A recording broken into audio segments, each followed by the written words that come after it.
दोस्तों नमस्कार। इलेक्ट्रोस्टैटिक्स के इस तीसरे लेक्चर में आपका बहुत बहुत स्वागत है। अभी तक हम लोग पहला और दूसरा लेक्चर पढ़े हैं। हमने पहले लेक्चर में बात किया कि चार्ज किसे कहते हैं, कोई ऑब्जेक्ट अगर चार्ज है इसका क्या मतलब होता है, कोई पॉजिटिव चार्ज है और निगेटिव चार्ज है इसका क्या मतलब होता है। दूसरे लेक्चर में हमने प्रॉपर्टी ऑफ चार्ज के बारे में डिस्कस किया और इस लेक्चर में हम बात करेंगे किसी ऑब्जेक्ट को कैसे चार्ज करते हैं, मेथड्स ऑफ चार्जिंग। जैसा कि आपको दिख रहा होगा यहाँ पे 3 तरीके हैं किसी भी ऑब्जेक्ट को चार्ज करने का, बाय फ्रिक्शन, बाय कंडक्शन और बाय इंडक्शन। ठीक है, तो आज हम लोग एक एक करके सारे टॉपिक को कवर करेंगे। पहला हेडिंग है by friction, charging by friction. इस मेथड में क्या करते हैं, इस मेथड में आप छोटा सा हेडिंग डाल दीजिए, charging by induction, charging by friction.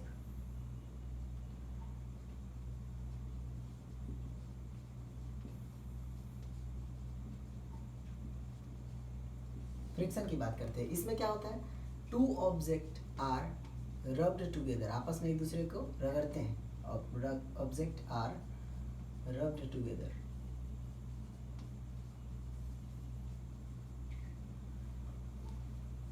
जिसके कारण क्या होता है, कोई एक ऑब्जेक्ट से इलेक्ट्रॉन बाहर जाता है और दूसरे ऑब्जेक्ट में चला जाता है। जिससे इलेक्ट्रॉन बाहर जाता है वो ऑब्जेक्ट पॉजिटिवली चार्ज हो जाता है और जिस ऑब्जेक्ट में जाता है वो निगेटिव हो जाता है।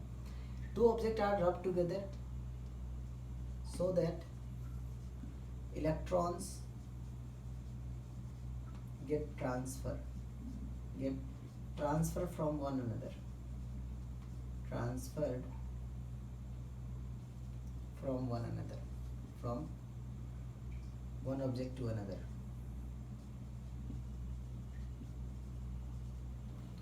एग्जाम्पल की बात से हम समझ सकते हैं, अगर हमारे पास ग्लास रॉड है, ग्लास रॉड को हम अगर सिल्क के क्लॉथ के ऊपर रगड़े तो क्या होगा, ग्लास रॉड से इलेक्ट्रॉन बाहर निकल के सिल्क में चला जाएगा। तो ग्लास रॉड फाइनली क्या हो जाएगा, ये पॉजिटिव चार्ज हो जाएगा और सिल्क क्लॉथ कैसा हो जाएगा, निगेटिव चार्ज हो जाएगा। पॉजिटिव इसलिए होगा क्योंकि इसमें रिलेटिव नंबर ऑफ प्रोटॉन रहेंगे ज़्यादा और इलेक्ट्रॉन इससे बाहर चला गया। क्लियर है। दूसरा एग्जाम्पल की बात कर ले तो आता है अपने पास इबोनाइट रॉड। इबोनाइट रॉड को जब हम कोई फर क्लॉथ के साथ रगड़ते हैं तो क्या होता है, इस केस में फर क्लॉथ से इलेक्ट्रॉन इबोनाइट रॉड में चला जाता है। क्लियर है। और ये इबोनाइट रॉड कैसा हो जाता है, निगेटिव चार्ज हो जाता है और फर क्लॉथ कैसा हो जाता है, पॉजिटिव चार्ज हो जाता है। एक और एग्जांपल अगर मैं बता दूं आपको तो है कि जब प्लास्टिक रॉड होता है, प्लास्टिक रॉड को हम जब किसी लकड़ी से रगड़ते हैं, वुड से रगड़ते हैं तो क्या होता है, ये प्लास्टिक रॉड से इलेक्ट्रॉन बाहर जाता है और लकड़ी में चला जाता है, यहाँ से इलेक्ट्रॉन बाहर चला जाता है तो ये कैसा हो जाता है, पॉजिटिव चार्ज। और वुड में इलेक्ट्रॉन गया, एक्स्ट्रा नंबर ऑफ इलेक्ट्रॉन आने के कारण ये कैसा हो जाता है, निगेटिव चार्ज। अब पॉइंट ये है कि हम कैसे समझे कि कौन सा पॉजिटिव होता है और कौन सा निगेटिव हो जाता है। तो उसके लिए एक सीरीज है, इसका नाम है टर्बो इलेक्ट्रिक सीरीज। ये बहुत ज़्यादा इंपॉर्टेंट नहीं है, बस आपको मैं बता दे रहा हूँ। तो इसको मैं मिटा रहा हूँ यहाँ पे। टर्बो इलेक्ट्रिक सीरीज क्या है, आप इतना समझ लीजिए कि एक टर्बो इलेक्ट्रिक सीरीज, इस सीरीज में सीरियली बहुत सारे सब्सटेंस के नाम लिखे रहते हैं, बहुत सारे सब्सटेंस के नाम लिखे रहते हैं। तो जो अपर प्लेस्ड सब्सटेंस रहते हैं वो इलेक्ट्रॉन लूज करते हैं और लोअर प्लेस्ड सब्सटेंस उस इलेक्ट्रॉन को गेन करते हैं। जैसे कि यहाँ पे अगर इबोनाइट रॉड और फर क्लॉथ है, उस दोनों को हमने आपस में हेजिटेट किया, आपस में हमने रब किया, तो निश्चित रूप से जो फर क्लॉथ है वो उस सीरीज में इबोनाइट रॉड से ऊपर रहा होगा। तो आप बस सिंपल सा एक समझ ले, लिख सकते हैं अगर मन हो तो, कि इस सीरीज में higher placed object loses electron,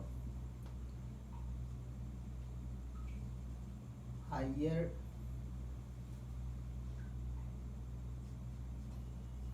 placed object क्या हो जाता है, ये पॉजिटिव चार्ज रहता है, इतना समझ लीजिए। और जो लोअर प्लेस रहता है, लोअर पोजीशन ऑब्जेक्ट, ये लोअर प्लेस्ड ऑब्जेक्ट, वो इलेक्ट्रॉन गेन करता है और कैसा जाता है, निगेटिव चार्ज। ये बस आप याद रखिएगा, अगर ज़्यादा इंपॉर्टेंट नहीं है टर्बो इलेक्ट्रिक सीरीज। अब आगे बात कर लेते हैं चार्जिंग बाय कंडक्शन। फ्रिक्शन में इतना ही था, किसी दो ऑब्जेक्ट को आपस में रगड़ने से क्या होता है, इलेक्ट्रॉन का ट्रांसफर होता है। यहाँ से हाँ, एक क्वेश्चन आपसे नॉर्मली अगर पूछा गया तो थ्योरेटिकल क्वेश्चन यहाँ से ये बन सकता है कि जब अगर आप कोई मेटल लो हाथ में और एक दूसरे हाथ में क्या करते, कपड़ा लो, अगर आप दोनों को आपस में रगड़ोगे तो ऐसा नहीं देखने को मिलेगा कि इस मेटल पे चार्ज हो गया। मेटल पे उस केस में चार्ज नहीं डेवलप होता है। उसका रीज़न ये है कि आप मेटल पे चार्ज डेवलप तो हुआ, लेकिन वो जो चार्ज डेवलप हुआ वो चार्ज आपके हाथ के थ्रू, आपके बॉडी के थ्रू वो फाइनली अर्थ में ग्राउंडेड हो गया, अर्थ में चला गया। इसीलिए आपको वो मेटल पे चार्ज डेवलप का आपको फील नहीं होता, या फिर आप ऐसा इजीली नोटिस नहीं कर सकते हो। ठीक है यहाँ तक। तो यहाँ से अगर फ्रिक्शन से पूछा तो बस ये पूछ सकता है। आगे है कंडक्शन, चार्जिंग बाय कंडक्शन। तो अब यहाँ पढ़ते हैं कैसे कंडक्शन का क्या मतलब होता है। अगला हेडिंग डालिए आप, charging by conduction. Charging by conduction.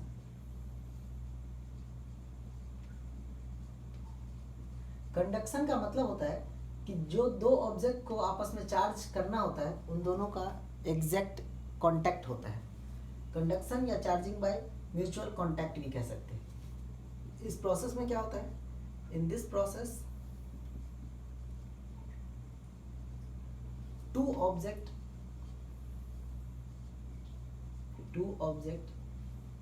Are placed in contact to each other, in contact with each other, in contact with each other.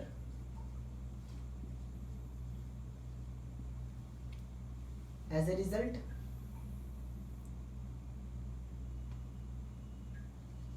and thus electrons get transferred.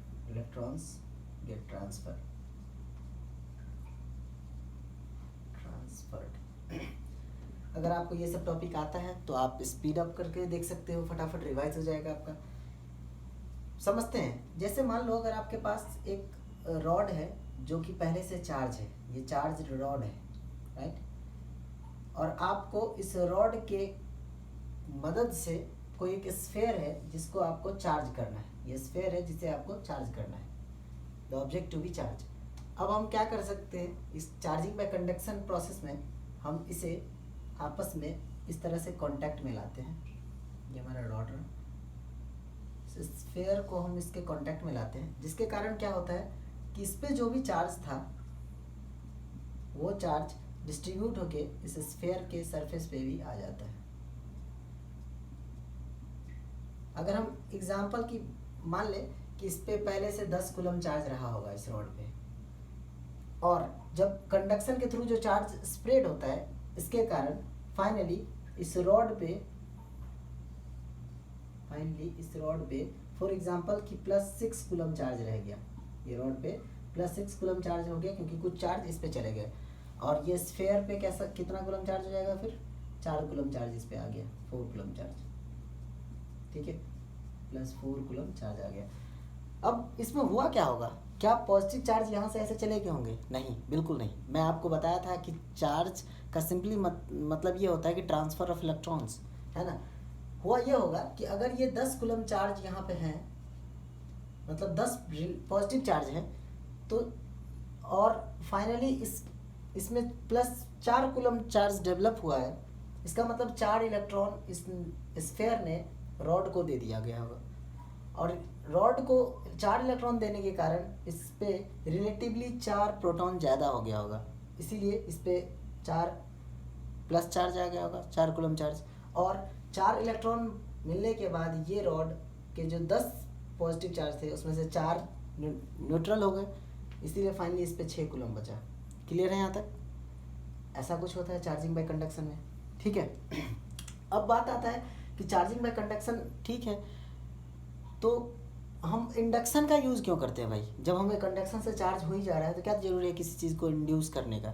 कारण क्या है इसका? इस प्रोसेस का एक बहुत बड़ा डिसएडवांटेज है। डिसएडवांटेज ये है कि जिस ऑब्जेक्ट से आप चार्ज कर रहे हो किसी दूसरे ऑब्जेक्ट को, उस ऑब्जेक्ट का चार्ज एक समय ऐसा आएगा कि उस ऑब्जेक्ट खुद ही डिस्चार्ज हो जाएगा। मतलब इसके ऊपर जितने भी चार्ज हैं वो धीरे धीरे मल्टीपल यूज़ के बाद इसका चार्ज कम होने लगेगा और एक समय आएगा जब इससे आप फिर से चार्ज नहीं कर पाओगे।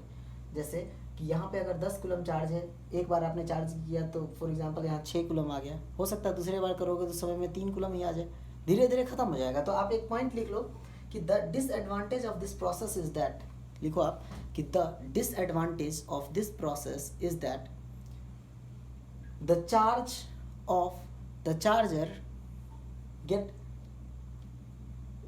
reduced after multiple use, ठीक है, and hence another method of charging was invented, और इसीलिए क्या हुआ, एक दूसरा मेथड चार्जिंग का डेवलप किया गया, and hence another method of charging was developed, that is charging by induction। Clear है? लिखे कि the disadvantage of this process is that the charge of the charger get diminished or get reduced after use of multiple times, and hence another method of charging was invented, that is charging by induction। तो अब हम पढ़ लेते हैं charging by induction. Clear है? Charging में क्या होता है कि एक्चुअल कांटेक्ट होता है, एक दूसरे को कांटेक्ट करवाते हैं। कंडक्शन और फ्रिक्शन दोनों ही अलग चीज़ें हैं। तो अगला हेडिंग डालो चार्जिंग बाय इंडक्शन। इंडक्शन में ऑब्वियस सी बात है, इसमें हम क्या करेंगे, किसी एक पार्टिकल के चार्ज को इंड्यूस कर देंगे, उसी के अंदर में चार्ज को इंड्यूस करेंगे ताकि चार्जर का जो चार्ज है वो मेंटेन रहे और हमें उस ऑब्जेक्ट में चार्ज डेवलप हो जाए। चार्जिंग बाय इंडक्शन समझते हैं। चार्जिंग बाय इंडक्शन को इसको हम स्टेप बाय स्टेप समझते हैं। स्टेप 1, इस स्टेप में ये हमारे पास स्फीयर है जिसको हमें चार्ज करना है। Sphere to be charge, sphere to be charged, to charge, ठीक है। स्टेप 2 में हम क्या किए, इस और ये कंडक्टर है, स्फीयर है, ठीक है। इस स्फीयर में अगर ये न्यूट्रल है, अभी चार्ज नहीं है, इसका मतलब नंबर ऑफ इलेक्ट्रॉन और नंबर ऑफ प्रोटॉन बराबर होंगे। क्लियर है? स्टेप 2 में हमने क्या किया, एक चार्ज रॉड को इस स्फीयर के पास लेके आए। क्या किए, जरा ध्यान से देखो, इस चार्ज रॉड को स्फीयर के पास लेके आए। अभी मैं कह रहा हूँ टच नहीं करवाया, पास लेके आए। पास लेके आने के कारण क्या हुआ कि ये इस पे जो पॉजिटिव चार्ज है, इस रॉड पे जो पॉजिटिव चार्ज है, वो पॉजिटिव चार्ज इस स्फीयर के इलेक्ट्रॉन्स को अपनी ओर खींचा है, जिसके कारण इस पूरे सब साइड के इलेक्ट्रॉन्स इस साइड आ गए। क्या हुआ, इलेक्ट्रॉन इनके इस सरफेस पे आ गया, और जहाँ जहाँ से इलेक्ट्रॉन इधर गया होगा तो इस साइड में प्रोटॉन डेवलप हो गया होगा। यहाँ तक क्लियर है? अभी भी ये स्फीयर न्यूट्रल है, the sphere is still neutral. Step 2 में हमने क्या किया, a charged rod is placed near the sphere. Clear है? अब स्टेप 3 में हम क्या करेंगे, इस स्फीयर को अर्थिंग कर देंगे। Step 3 earthing is done.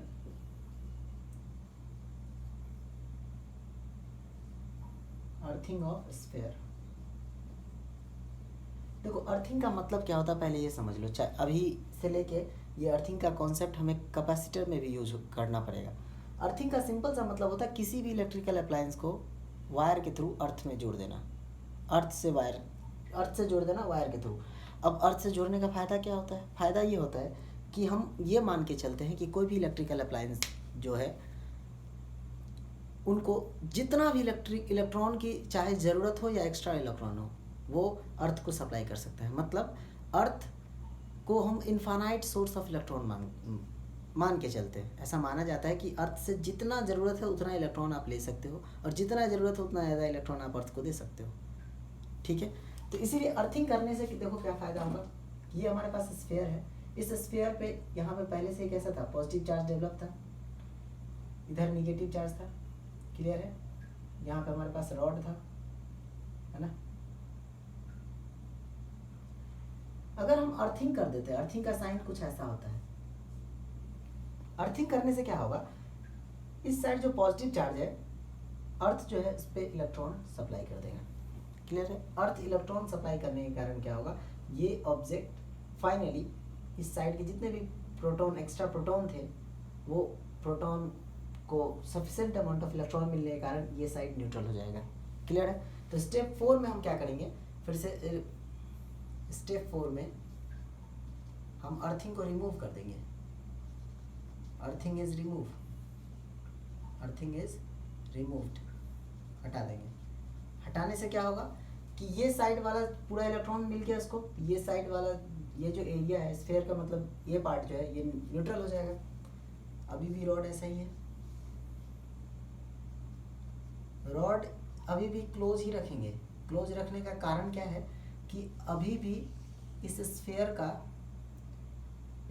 का जो इलेक्ट्रॉन है अभी भी इस रॉड के पॉजिटिव चार्ज से अट्रैक्टेड है, तभी तो ये इस साइड है।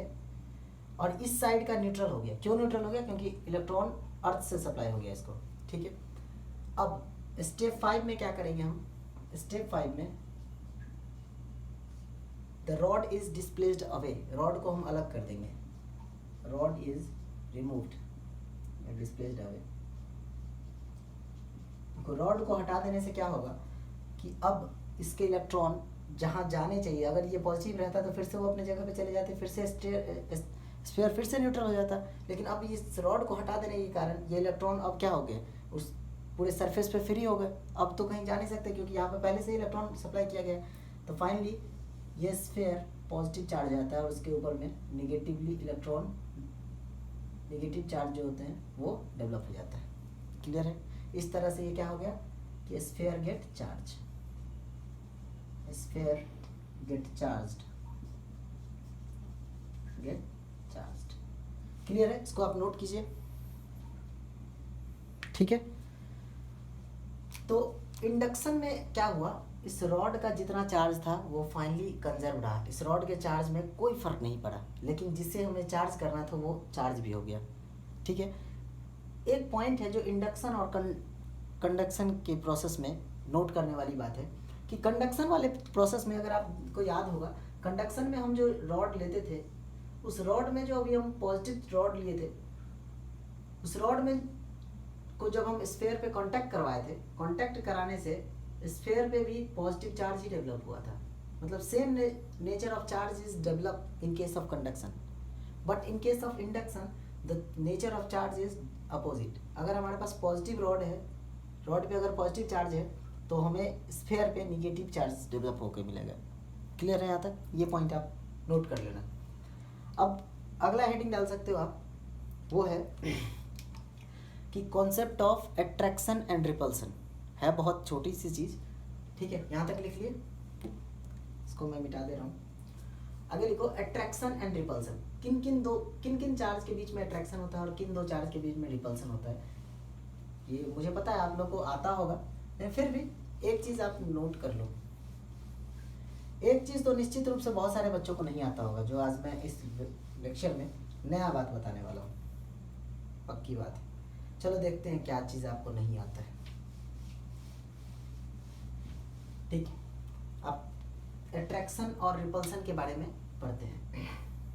अट्रैक्शन एंड रिपल्सन, चार्ज का प्रॉपर्टी होता है अट्रैक्ट करना और रिपेल करना, है ना। Attraction and repulsion. आप लोग पैसेंसली इस वीडियो को देखिए और मैं कोशिश करूंगा कि इलेक्ट्रोस्टैटिक्स ही नहीं, 12th के जितने भी टॉपिक है उसके कॉन्सेप्ट को बहुत ही आसान तरीके से आपके पास लाया जाए। ठीक है। और मैं ये वीडियो शॉर्ट इसलिए बनाता हूँ ताकि बोरिंग ना लगे। 1 घंटा 1.5 घंटा का वीडियो देख के ही बहुत सारे बच्चे देखते नहीं हैं। 1.5 घंटा हो या 2 घंटा का हो, एक बार में नहीं होता है देखा हुआ। अट्रैक्शन एंड रिपल्सन, देखो इस टॉपिक को समझने के लिए हमें तो एक चीज़ पता है कि like charge always attract each other, है ना, unlike charge repel each other. लेकिन मैं आपको एक चीज़ बताता हूँ, आपको एक पॉइंट बताता हूँ आपको, इस पॉइंट से ही आपको क्लियर हो जाएगा कि repulsion is the sure test of presence of charge on an object.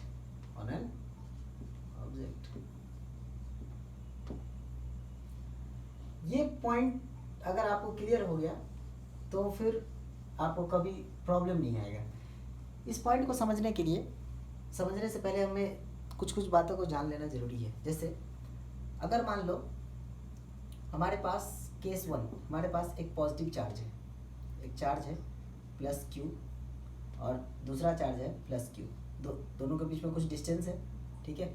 इन दोनों के बीच में क्या होगा, लाइक चार्ज है, क्या होगा, रिपल्सन होगा। अच्छी बात है, कोई दिक्कत नहीं यहाँ तक, ठीक है सर। एक दूसरे को क्या करेंगे, रिपेल करेंगे, फोर्स ऑफ रिपल्सन होगा, ठीक है। दूसरा कंडीशन, एक पॉजिटिव है और एक निगेटिव है, ये आपस में एक दूसरे को क्या करेंगे, अट्रैक्ट करेंगे। ये तो सब जानता है सर कि लाइक चार्ज हमेशा रिपेल करते हैं और अनलाइक चार्ज अट्रैक्ट करते हैं। यहाँ तक तो आपने क्या कौन सा खास बात बताया। चलो देखते हैं तीसरा पॉइंट, अगर कोई चार्ज, मतलब कोई एक ऐसा बॉडी है जिसके ऊपर में चार्ज है, जैसे मान लो कोई एक स्फीयर है जो कि पहले से ही पॉजिटिव चार्ज है, कैसा है, पॉजिटिव चार्ज है, ठीक है। और उसके सामने में कोई एक न्यूट्रल चार्ज रखा हुआ है, न्यूट्रल ऑब्जेक्ट रखा हुआ है, ठीक है। न्यूट्रल ऑब्जेक्ट रखा हुआ मतलब उसमें नंबर ऑफ इलेक्ट्रॉन भी होते होंगे, नंबर ऑफ प्रोटॉन भी होते होंगे। इस केस में मैं कहता हूँ आपको कि ये पॉजिटिव चार्ज जो स्फीयर है ये इस ऑब्जेक्ट को अट्रैक्ट करेगा। अब पूछोगे ऐसा कैसे सर, है ना। ऐसा इसलिए कि होगा क्या कि ये जो पॉजिटिव चार्ज है इस स्फीयर पे, ये पॉजिटिव चार्ज इस स्फीयर के इलेक्ट्रॉन को अपनी ओर अट्रैक्ट करेगा, जिसके कारण इसका इलेक्ट्रॉन सारी ओर इस साइड आ जाएगा और इधर रिलेटिवली कैसा पॉजिटिव चार्ज डेवलप हो जाएगा। ये कैसा था, न्यूट्रल था। मतलब एक पॉजिटिव और एक न्यूट्रल ऑब्जेक्ट के बीच में भी अट्रैक्टिव फोर्स लग सकता है, अट्रैक्शन का फोर्स लग सकता है। क्लियर है, न्यूट्रल ऑब्जेक्ट ये कैसा है, पॉजिटिव चार्ज है, पॉजिटिव ऑब्जेक्ट। या फिर इसी को उल्टा समझ ले तो अगर कोई निगेटिव चार्ज स्फीयर है हमारे पास, ठीक है, और उसके सामने में कोई एक न्यूट्रल ऑब्जेक्ट है, तो ये भी इस ऑब्जेक्ट को अपनी ओर अट्रैक्ट करेगा। कैसे अट्रैक्ट करेगा,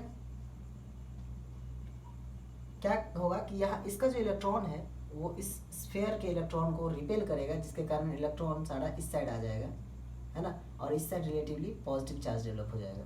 ये समझ में आ रहा है, इंडक्शन के कारण, और इलेक्ट्रॉन मूवेबल होते हैं इसलिए इधर से इधर चले जाएंगे और इस तरह से क्या होगा, अट्रैक्शन होगा।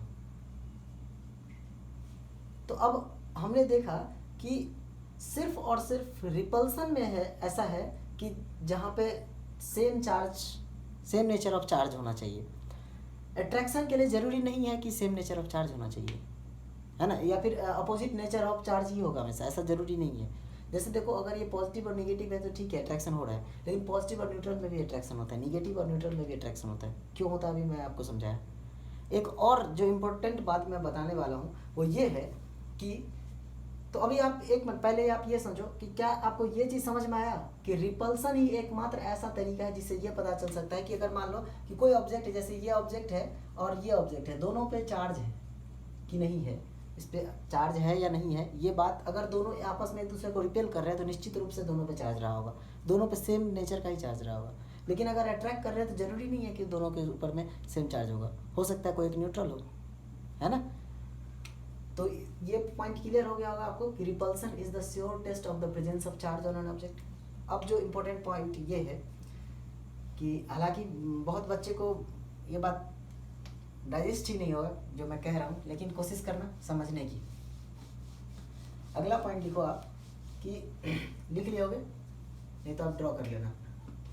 अगला पॉइंट ये है कि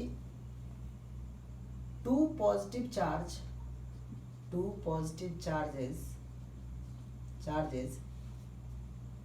टू से पहले लिखो, ऐसे लिखो, sometimes positive charges also attract each other, ये कौन सी बात कह दी सर, ये तो बहुत ही गजब बात कह दी आप, है ना, कि दो पॉजिटिव चार्ज भी आपस में एक दूसरे को अट्रैक्ट करते हैं। इधर देखो कंडीशन क्या है, attract each other when one of them when one of them has very larger a large magnitude than other। ये समझिए कि अगर हमारे पास कोई एक ऑब्जेक्ट है जो कि पॉजिटिव चार्ज है, ठीक है, और उसके पास रखा हुआ है कोई एक दूसरा ऑब्जेक्ट जो कि वो भी पॉजिटिव चार्ज है। कंडीशन क्या है, इस ऑब्जेक्ट, मान लीजिए ऑब्जेक्ट ए है और ये ऑब्जेक्ट बी है, ठीक है, ये ऑब्जेक्ट ए और बी में अट्रैक्टिव फोर्स लगेगा कब, जब ए का मैग्नीट्यूड बहुत ज़्यादा हो बी के मैग्नीट्यूड से। फॉर एग्जांपल अगर इसका जो चार्ज है वो चार्ज मैं कहता हूँ कि 10,000 कूलम है, 10,000 कूलम है, और इसका कितना है, मान लो 1 कूलम है, प्लस 1 कूलम है, तो देखो इसके और इसके मैग्नीट्यूड में कितना फ़र्क पड़ता है। तो इस केस में क्या होता है कि ये पॉजिटिव चार्ज ये आपस में ये छोटे स्फीयर को ये अट्रैक्ट करता है। फोर्स ऑफ कैसा लग रहा है, ये अट्रैक्शन फोर्स लग रहा है, ठीक है, ये फोर्स लग रहा है, समझ में आया। सम टाइम कभी कभी ऐसा होता है, तो इसीलिए कहते हैं कि अट्रैक्शन से हम कभी भी समझ ही नहीं सकते कि किसी ऑब्जेक्ट पे चार्ज है या नहीं है, क्योंकि अट्रैक्शन न्यूट्रल और पॉजिटिव के बीच में लगता है। क्लियर हुआ ये कॉन्सेप्ट, ठीक है। कुछ अगर छूट गया होगा तो आप वीडियो को बैक करके देख लेना, ओके। तो अब हम पढ़ेंगे वो है गोल्ड लीफ इलेक्ट्रोस्कोप, जो कि इंडक्शन पे बेस्ड होता है, ठीक है। यहाँ तक आपको क्लियर हुआ कि चार्जिंग के 3 मेथड होते हैं, कंडक्शन, फ्रिक्शन, कंडक्शन और इंडक्शन, ठीक है। इंडक्शन में हम चार्ज को इंड्यूस कराते हैं, क्लियर है। अब हम अगले लेक्चर में पढ़ेंगे गोल्ड लीफ इलेक्ट्रोस्कोप। इसके बाद हम स्टार्ट करेंगे कूलम्ब्स लॉ। कूलम्ब्स लॉ से एक्चुअली चैप्टर स्टार्ट होता है जहाँ से न्यूमेरिकल्स आते हैं, ठीक है। लेकिन ये सब चीज़ पढ़ाना ज़रूरी है क्योंकि बहुत सारे ऐसे बच्चे हैं जो बोर्ड की भी तैयारी कर रहे हैं, ठीक है। तो देखते रहिए और ऐसे सपोर्ट करते रहिए। चलिए, थैंक यू।